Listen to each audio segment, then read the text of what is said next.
Alright, question for this week before we get started. How did you find my channel? Was it through word of mouth, recommended videos? Let me know in the comments below. This week's episode stars Peter Capaldi and the corpse of an old woman with a cameo from Clara towards the end, which I knew they'd force in there because, like I said before, Moffat will find any excuse to keep her on the payroll. This week's episode was 10 minutes longer than the usual runtime, and I can't help but be reminded of the opening episode of Series 8, where they added an extra half hour to the runtime and was the first Doctor Who episode I reviewed on this channel. In this video, I will confirm whether this added runtime was worthwhile or not, as well as whether this episode is one of the all-time records of Doctor Who excellence, or if it's just another episode comparative to that of a Tesco's carrier bag floating around in the wind that nobody really cares about. Are you sitting comfortably?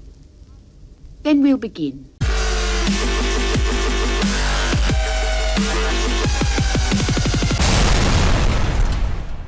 This episode begins with a voiceover monologue about what I assume is death. It's interesting hearing it a second time round, but the first time I watched it I didn't exactly feel hooked with what the show was presenting to me, as I had no idea what was happening. This disorientation did make me want to know more, however, so I didn't turn off the episode like I predicted I might last week. Murray Gold's music really shines in this episode again, just like last week's. The Doctor says a pretty weak line about not giving up and the titles roll in. I don't know about you, but I found myself laughing at the sight of Peter Capaldi's name prolonged in the title sequence. I have no idea why, but it might just have been because I was expecting it to move away, revealing Jenna Coleman's name, which isn't there. I am glad, however, that Clara did remain dead in this episode. This is to say, she might just show up out of the blue in next week's episode, alive and well, but I'm hoping that this episode is the definite last we see of her. At first I thought that the Doctor talking to his captors out loud looked a bit odd, but I would rather that than have the entire episode narrated through a voiceover thought track, as this method would have killed his performance, which honestly wasn't that amazing in this episode, but it was enjoyable nonetheless. He claims he hates gardening because it's a form of dictatorship,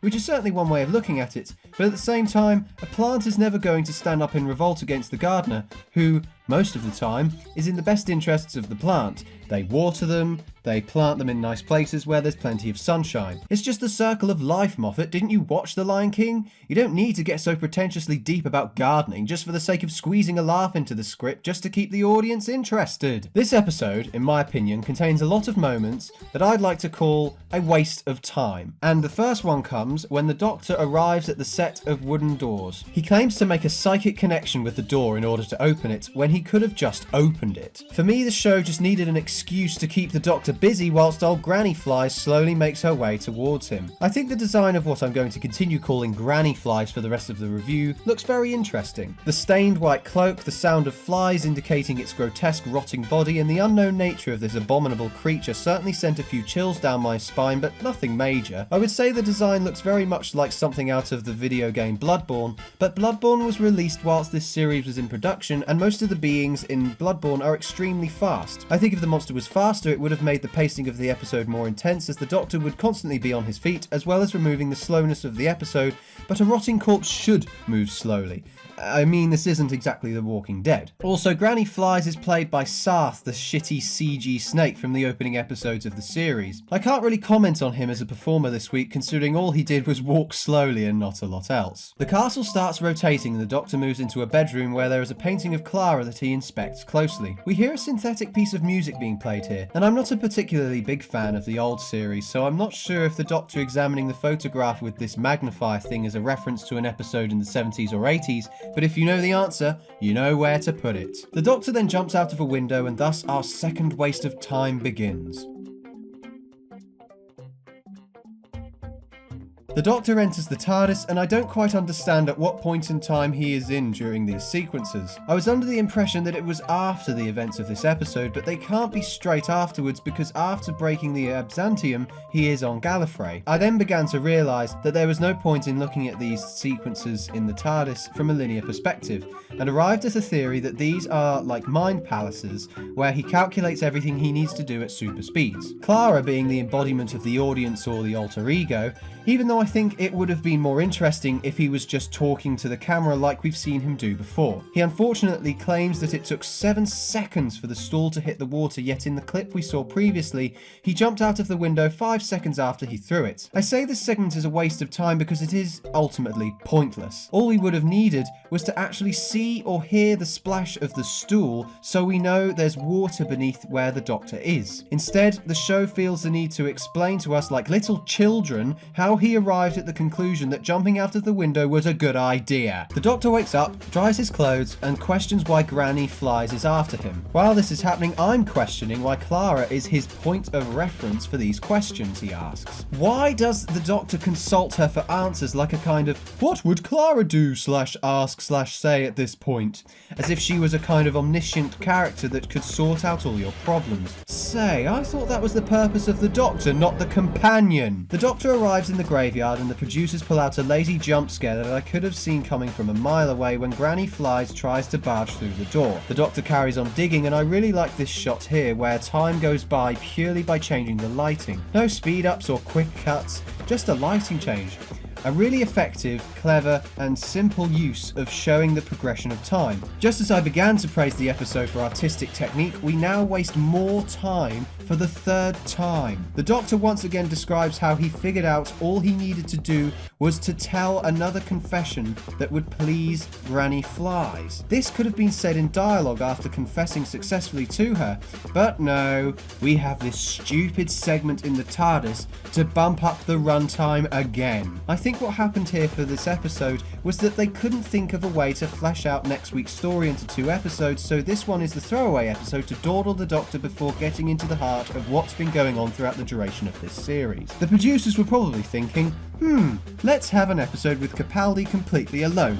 We've done episodes with the Doctor and the Companion, we've done episodes with him briefly appearing at the end, and now we need an episode with nothing but the Doctor. What an original concept! And yet, in execution, proves to be a slow, cheap, and uninteresting affair to say the least. The Doctor kills more time by running around the castle and seeing how slow Granny Flies truly is. He thinks all the information he's gathered over and then climbs up to the top of one of the towers to look up at the sky. Granny Flies then comes along and the Doctor confesses something we've longed to hear throughout the series, what this hybrid is. And now we know its backstory. The Doctor enters room 12 and we have another vertigo shot of the Doctor as he realises what he must do in order to get himself out. I realise in my Before the Flood review I called this technique a shot reverse shot, and I don't really know why, considering that's a method of editing and not filming. Anyway, we have another stupid Mind Palace sequence in the TARDIS that is blatantly taken from Sherlock, and I can't think of any other explanations for the purpose of these scenes, in that he just plots out what he's going to do at high speeds. The only plus side this scene has is a short-lived moment where the Doctor is just about to break down with grief over the loss of his friend before she comes along and tells him to stop being a bitch and get on with the job. Give them a moment, for pity's sake! I wanted to say this for a long time, but fuck you! This moment could have been so emotional, and she just ruins it! I would have loved to see some brilliant performances and absolutely genius craft work here to emphasise the Doctor's sadness, but no! Coleman has the worst cameo ever by literally telling him to get off his ass. I'm not sure if this part of the Doctor's mind is now showing the emotionless, pragmatic and beautiful side of the Doctor that we know will save the universe at the end of the day, but why in God's name did it need to be shown as Clara? Why can't I just lose?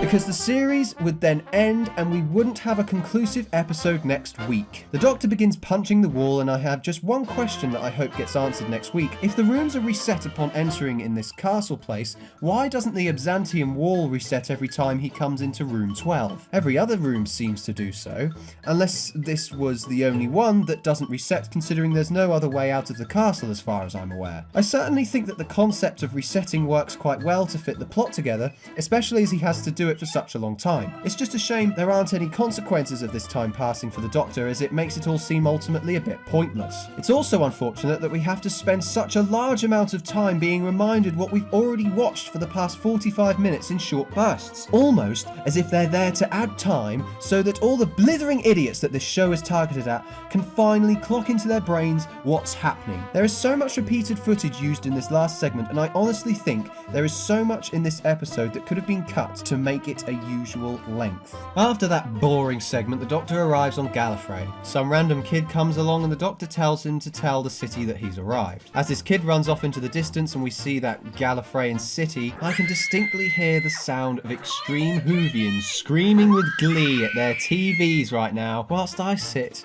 and watch feeling like we could have just teleported here from the end of the Raven episode instead of fucking around inside that castle for nearly an hour. There'd better be a good reason for this, Moffat. Otherwise, well, I guess I'll just be as bitterly disappointed as I always am with this show, really, won't I? So, did it suck? It was just really annoying, to sum it up nicely. I give this episode a 4 out of 10 because there wasn't exactly much in the way of exciting in this episode, apart from the ending, really. The only other positives come from Murray Gold's score, the interesting ideas, and the design of Granny Flies. On the other hand, we have these tedious wastes of time segments that I've outlined, Clara's aggravating appearances, as well as a rather slow episode that could have been cut down on time if it wasn't being so dull and repetitive at times. And I can as well as Annabelle. You don't need to go so pretentiously deep about gardening for the sake of squeezing. Blah-de blah-de blah. Ooh. For me, the show needs to exercise. The castle starts rotating and the Doctor moves into a bedroom where there is a painting. Oh dear. I understand that it's after the episode. The Doctor kills some more time by running around the castle and seeing how Granny Flies truly is. Oh, careful, that was close. When you said blithering idiot, then I just heard Professor McGonagall go, "They're supposed to be out of bed, you blithering idiot."